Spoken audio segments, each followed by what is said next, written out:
Hello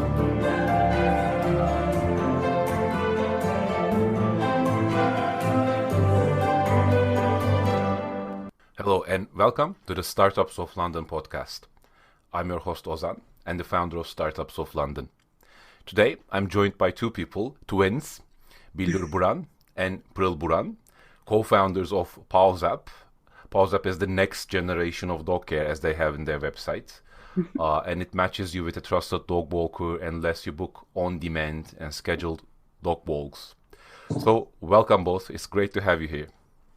Hi, thank you. Great to So that's really interesting. By the way, for the audience listening to this conversation, it's been exactly 30 seconds since I found out Billur and Piril are twins. So I think that's fascinating. This wasn't going to be my first question, but let's start with that. So what is it like doing business with your twin? Do you really think alike? Do you have disagreements? How do you resolve those disagreements? Give us an insight into your minds. I think like for what people would think, like we think alike and do everything the same, but it's exact opposite. Like we think very differently, but in a way that makes us, I think, better because like I have more finance background and more like static thinker. Like if this happens, that will happen and done. Billur can think more in detail better than me, I guess. So like we always have this arguments inside, but always like find a way to solve the problem. I think also the best thing is because we are twins, we are so used to be together and like solve all of our problems together. Like it makes us easier to become a team because we are so used to being a team together. Yes, exactly. And like most of the time, like with other co-founders, I see there could be like misunderstanding and all those stuff. But because we're family members, we never have a misunderstanding and we know each other what we mean. And and it's easier to be like a little bit brutal because it's fine. At the end of the day, we're family. That's great. Brutal on the one hand and vulnerable on the other, I would say. Yes. Because the key thing is like disagreements are vital. I think they're incredible tools to dig out information, to find a solution, to give an answer. Because like let's face it, building a startup is full of uncertainty, full of unknowns, and everybody has their own perspective. So when people don't trust each other and they're afraid that they're gonna like if I have a feeling the argument is gonna escalate, so I choose not to speak about it, then that's not good for the business essentially. Yeah, but people tend to be really shy because I mean they're friends, they don't want to say anything bad or they don't want to say like I don't like your opinion, and it's in a startup environment I think it's not really healthy to put up like tell your thoughts and what you believe, because then as you said you keep it and it's not really healthy. Have you seen any traction so far with the business if you were to jump to PauseApp? Yeah, so we have just launched literally 2 weeks ago, and it's going even better than we expected because again, we know there was a demand for it, but after we launched our application, which we used to do the dog walking service through our website, and it wasn't like ordinary dog walking service, but since we have launched our mobile application, we started seeing lots of demand, and the thing we're most proud of is I think it comes from the traffic comes really, really from organic traffic and referrals mostly. So that's making us like that makes us really, really happy about the situation right now. I think that's fantastic. So, what are the key metrics you're looking for as of now? We are always looking for, of course, like to start off for basics like number of transactions, as every startup would look, but like I can be more specific because we are a marketplace. So if anybody listening to us as a marketplace, we also check out like liquidity since we are really new, like meaning like we are here with the app in for 2 weeks. We need to see not only number of transactions but the match rate of supply and demand. And match rate meaning like when a dog walking is requested, in how many of them are accepted by the walkers. So match rate meaning that, and also time taken to match. These are like interesting KPIs that as a marketplace we also check, because it's really important for us as well. And obviously transactions, new customers, retention, these are like, as all startups look, we also check those. That's great.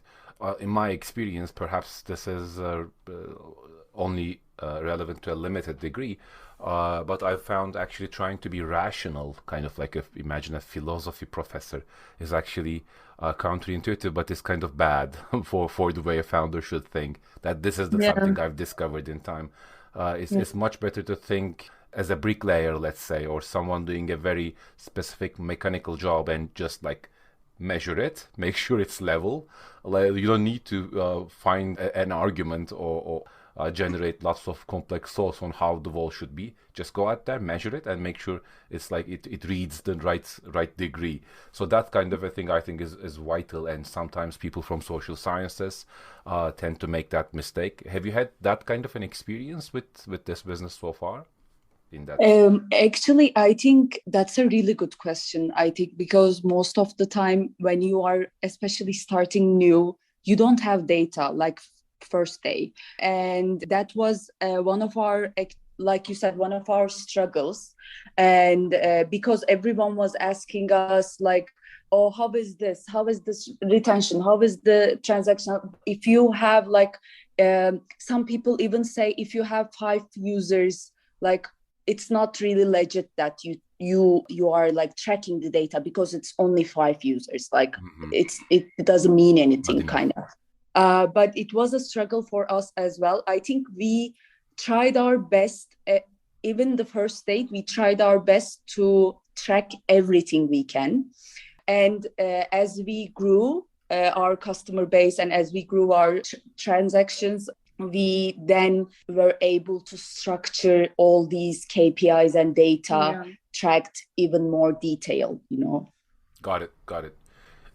And the model, or also the structure of the business you have, can you give us a brief overview of how that works with different components?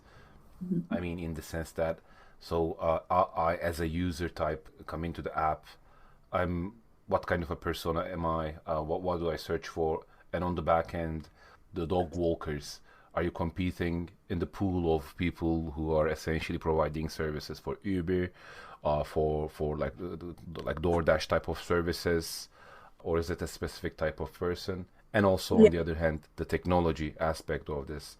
But we can come to the technology a bit. Yeah. First of all, I think like what you asked, it really depends on like the country, city you're in.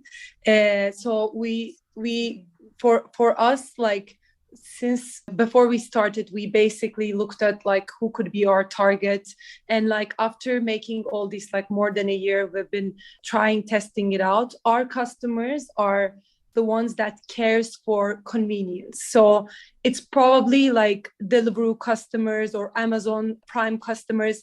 They are not like they're not a person, they want to do their grocery shopping traditionally, or they're not a person, let me get a traditional dog walker that might leave next day, but let me talk with them, meet with them, and everything goes really traditional. So these are the people, they are open to the new technology, which we believe at the end of like the day, everyone is going to adapt to it. And especially in UK, everyone is trying to adapt to the on-demand culture with grocery shopping and even laundry. You get your laundry in like 30 minutes. And we were thinking this should exist in dog walking. So our target really loves like innovative ideas. They, first of all, trust. They trust in what we do. But in order for us to gain that trust from them, we basically strengthen our vetting process so much. That's why we have right now all these customers that trust us. But mainly our target customers are working people who has a dog. Mainly they are like not young but professionals, and they have a dog. Probably they higher chance they are single, and they need someone to help their dog walking needs. And as maybe there are some people are not, they don't have own dogs, so how we can tell this is more like your dog needs to go out, because like it's a vital thing in a dog's life. On the other hand, our walkers are mostly university students, which is they could be easily trusted, and they love dogs, and most of them also.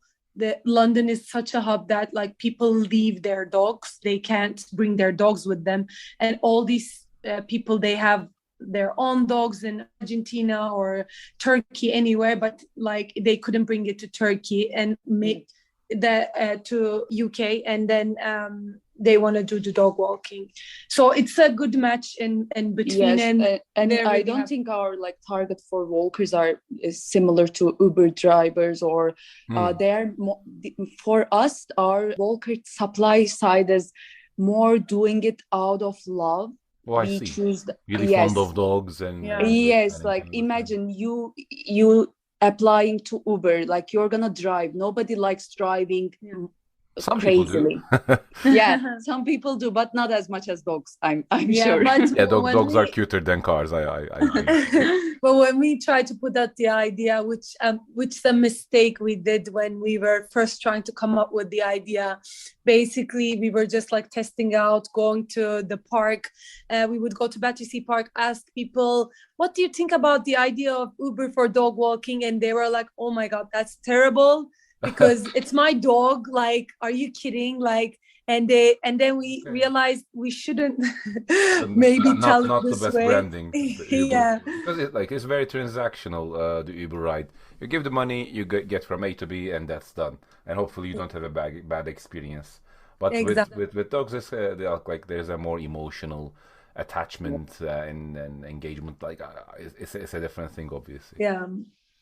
But it's good that you've actually, like, that was exactly my point, and I think this is great that you have done this, rather than like overly intellectual, rational arguments around what a user would do. And this is the mistake I've made, so that's why I'm very sensitive on this. But rather just go out and ask people, and they'll tell you something that you don't know about.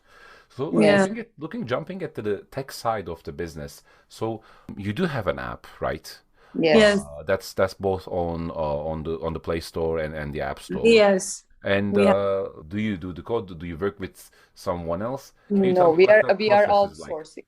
Yeah, we are outsourcing. Like how much does it cost you, if in terms of time, perhaps also monetarily? And this, like, bear in mind, I'm asking this in the context of a potential founder listening to this podcast and saying, you know what, I have a similar or a related idea and I want to build it, and I'm not technical. How much time, how much money, how much energy and effort this would cost me, and how the process would look like. So if you could give us a brief summary of that, I think that would be really helpful for people. I think like we won't be the ideal way of like we are right now outsourcing, and what I suggest to other co-founders is definitely find someone that you can be co-founders with, and that tech side could be handled much easier, because even we started so easily outsourcing done. Right now we have launched the app, and obviously we have our bugs, and we're receiving lots of customer feedback, and we want to make changes. And I was just telling to my co-founder, I wish we had another co-founder or someone in our team that we could easily apply this. So whenever I talk with like founders, I always suggest, please, like, before you get into this, don't pay for anyone. It's just make it like a co-founder, or give a little like 5% slice of it, or something like that, because otherwise it's not maintainable in a long term. It's going to cause trouble. And on the investment side, I think when you're raising, like, you're going to go on the rounds and stuff, like, that's one of the biggest check marks in the investors. They're like, who's in your team? Oh, there's no one in the team. Okay, there's an issue. So, yeah. So you are saying there should be someone Yeah. technically minded in the team, and Yes. and they should be co-found. They should own a stake and share in the company as well. Yes. If anyone listening to this podcast, If anyone interested in joining our team, of Perhaps, course, but you might need to give more developer-wise, than if they 5%. like the That's what I idea. know. yeah, Working with engineers and developers, I think like 5% wouldn't get them very excited. yeah, it was just we are open to You're open discussion. to negotiations can start. Okay, that's good. If you like the ideas, why not? So, how did you validate the need for this business? How competitive is this space? Because I have heard of other businesses. You know what we had? I need to remember the name. We had, for example, Easy Dog Walker. Lucy was our guest. I think we've had a podcast episode with her as well, and like she basically was sponsored by the founder of EasyJet and started building the service Easy Dog Walker. So, like, interestingly enough, dog walking services are something I was exposed to a bit. And while researching for that, and I don't know what happened to that business, is it still growing or not? But there are a few competitors out there. So, what have you learned about this niche? How competitive is this space? How did you validate the need for It's for your actually, business? How is it different than the others also?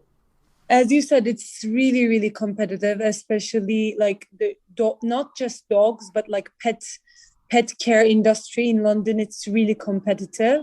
However, we believe we differentiate a lot because here the most popular, I would say, like some service that everyone knows is, for example, that's called Borrow My Doggy, which they do dog walking. Like there's volunteers to walk your dog, and it's funny because for example, in US this will never be a thing. Like no one would walk a dog for free, but in London it's like big popular dog walking trend. And then there's other platforms such as Rover, Poshak. Like we have lots of competitors, but what we came up is an on-demand service, which means an ASAP walker will be at your door within an hour. As I said, first it seems really like, oh, scary, who's gonna come and all that stuff.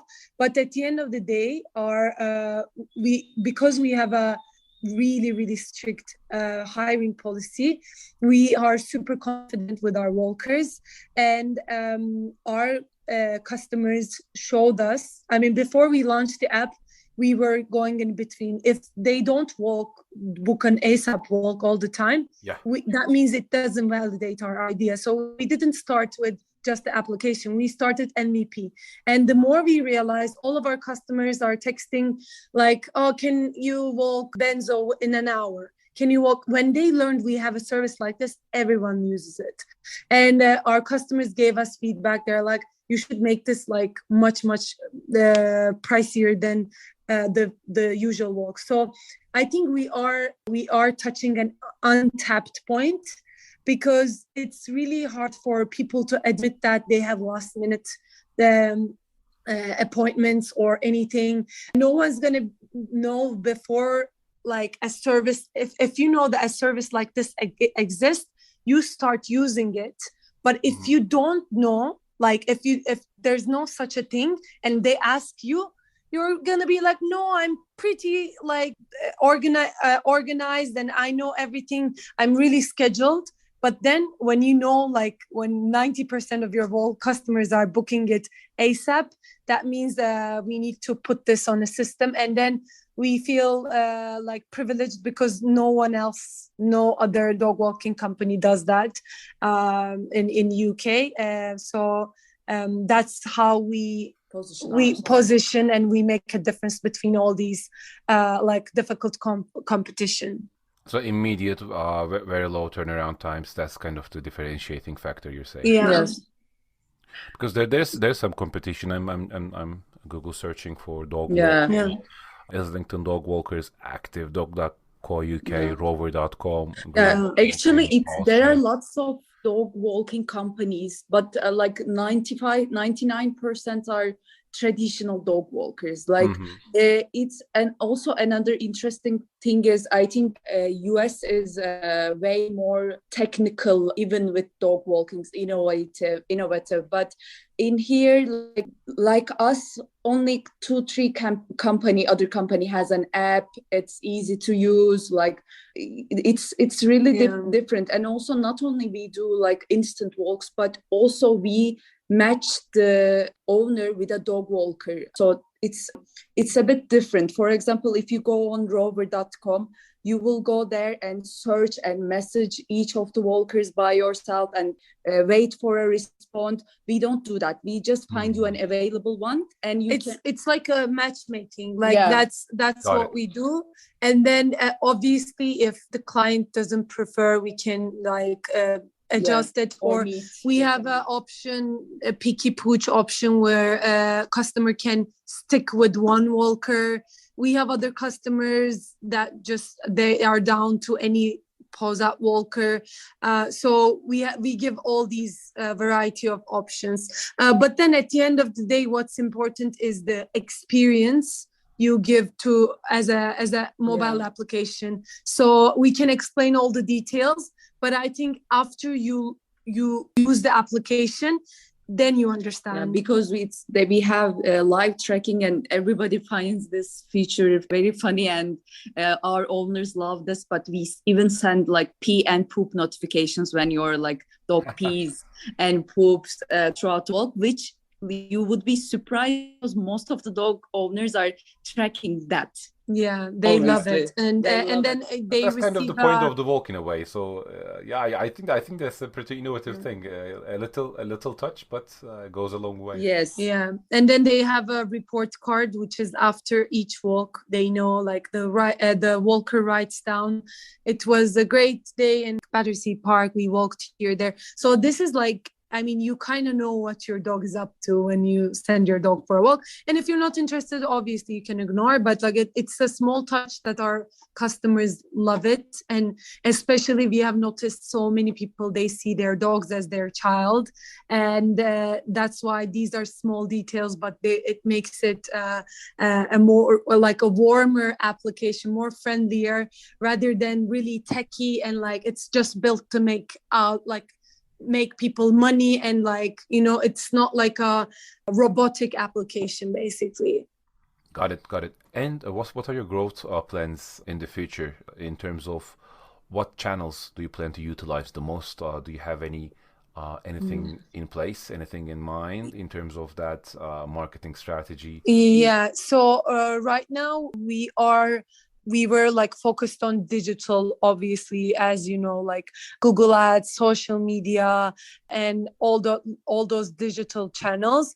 But we believe maybe it's just our industry, but having a physical existence, marketing wise, is really, really important as well. So, and I hope that after the storm and all, like if the weather gets a little bit better, we are planning to exist on the streets, and like we are planning to do lots of collaborations, which I believe it's crucial because nobody knows your name, and they need to know you from a dog-friendly restaurant, a dog-friendly office, a dog-friendly coffee shop. So we have really, really big plans that with collaboration-wise, that we can put this business up on another level. And like I think it was yesterday or the day before, I was reading an article on this, and it said like you are a small startup and you should do things that is not scalable. Everybody thinks that they should do the marketing like I think it's Google Paul Ads. Graham, this famous bit on that. Yes, definitely. And it makes so much sense. Like even Deliveroo was like giving out flyers. That's how it grew. So we are also like, we don't feel like our old strategy is going to be online 100%, but we want to even have an offline. We will have an offline. And our customers they wanna feel like we are the dog people. Like if they don't get that feeling, they could just go to any other dog walker. Mm. To have that understanding, I think we should have our pose up cards and flyers and introduction everywhere. So we need to be really active. Just sitting and I just do doing agree with that. digital doesn't make any sense. That's what we realize. Imagine a founder and a hypothetical one who sees a big opportunity in the market and is perhaps the one to first think about this idea of on-demand dog walking services, but that person really doesn't like dogs and doesn't really know about them. It would be difficult for that person to bring that Exactly. to a good growth trajectory, I would say. So that goes to show it's not just a theoretical question of what is a good business, but also because you will be spending, and this is a mistake people make. I have made it, and I've discussed it with other previous guests as well. People sometimes think it's going to take 3 months, 6 months, 2 years to build a successful business. It takes much longer than that. So you better make sure it is something that you can endure for the duration and that you like it. What do you think about that? Yeah, exactly. And also, I believe with channels, it's really tricky because before we started, everyone is like, we meet someone, they say, oh, Facebook is the best channel, this is the best channel, organic is the best channel. I think for every company, it's different, and for example, for our walkers, we have a different channel. For our customers, we have different channel. Social media works on getting walkers. Social media doesn't work on a book a dog walker from a Facebook ad. So it's really like, I think, trial and error. Like, you're not gonna just know instinctively like what's the best channel for you. But what we have done so far is try like putting out a little bit of money in all the channels and kind of see which one works the best and then go on with that. But then also, while we were exploring, we said with physical events we join, the conversion become too much. And like when we learn about these, then we understand where we can get more traffic, and then we base our channel strategy based on what we have tried so far. That's great. And we are running out of time. I have a final question, and this is about funding and your future plans. Did you have any seed funding to start with? How did you fund the business? Is it yourself? And for the future, what do you want with this? Yes, we didn't have any outside funders. We did friends and family to start the business. We were really doing MVP up until this stage. We started, of course, as all startups, we want to start our rounds and get funding. So we actually started talking to some investors, and they said, as a B2C company, we really need to prove our tractions and everything. So right now, currently, like, it's been two weeks, and we are using the launch of the app as like a proof of a proof of our idea, a proof of our app. And then we are aiming to, our goal is to get funding afterwards. I mean, I wish the best. Looks like a good start for you. And most important thing is a lot of investors says, I do invest in the founders, not the business. Yeah, true. So the quality of decisions you make, how you document them, and what you have in place in terms of the systems, the structure, I think that goes a long way to show what type of people you are and the potential for the business. So, I mean, I wish the best of luck to you both. Thank you so much for having us, by the way. It was really, really nice to talk with you, and I hope everyone enjoyed this conversation. Same here, same here. Take care. Bye-bye. Thank you. Bye.